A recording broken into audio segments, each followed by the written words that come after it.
ವೇದಿಕೆಯ ಪರವಾಗಿ ತಮ್ಮೆಲ್ಲರಿಗೂ ಮತ್ತೊಮ್ಮೆ ಸ್ವಾಗತ ಕೊಡ್ತಾ ಇದ್ದೇನೆ.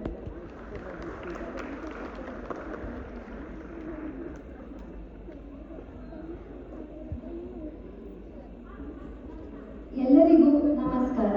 ನಾನು ವೈಜಯಂತಿ KS. ನನ್ನ ಸಹಗೆಳತಿ ಪಂಚಮಿಯೊಂದಿಗೆ ಇಂದಿನ ಈ ಸುಂದರ ಕಾರ್ಯಕ್ರಮವನ್ನು ನಿಮ್ಮೆಲ್ಲರೊಂದಿಗೆ ನಿರೂಪಿಸಲಿದ್ದೇನೆ. ಮೊದಲಿಗೆ ಚಾಮರಾಜಪೇಟೆ ಶಾಖೆಯ ಮಕ್ಕಳು ವೇದಿಕೆಗೆ ಆಗಮಿಸಬೇಕಾಗಿ ಕೋರುತ್ತೇನೆ. ನಿಮ್ಮ ಮುಂದೆ 2 ಗೀತೆಗಳನ್ನು ಇವರು ಪ್ರಸ್ತುತಪಡಿಸುತ್ತಿದ್ದಾರೆ. ಸಂಗೀತ ಪಾಠ ಮಾಡಿದವರು ಶ್ರೀಮತಿ ಜಯಶ್ರೀ P. ಉಡುಪ ಅವರು. ಮೊದಲನೇ ಗೀತೆ ವರಸಿದ್ಧಿ ವಿನಾಯಕ ಕೃತಿ, ರಾಗ ನಾಟ, ತಾಳ ರೂಪಕ. ಎರಡನೇ ಗೀತೆ ಕಂಡೆ ಕಂಡೆನು ಕೃಷ್ಣದೇವನಾಮ, ರಾಗ ಮಿಶ್ರ ಕಾಪಿ, ತಾಳ ಮಿಶ್ರ ಚಾಪು. ಹಾಡುತ್ತಿರುವವರು Keerthana L, N Neha Yadav, ದಿಲ್ವಿಕಾ D, ಹನಿಕಾ HR Reddy, Lalitha ಸಹಸ್ರ DP, ಸನ್ನಿಧಿ K, ವಿಹಾನ P, ವಿದ್ಮಹಿ P, ಭಾನ್ವಿ NY, Vismita HR.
ಸ್ಪರ್ಧಿಯಾದ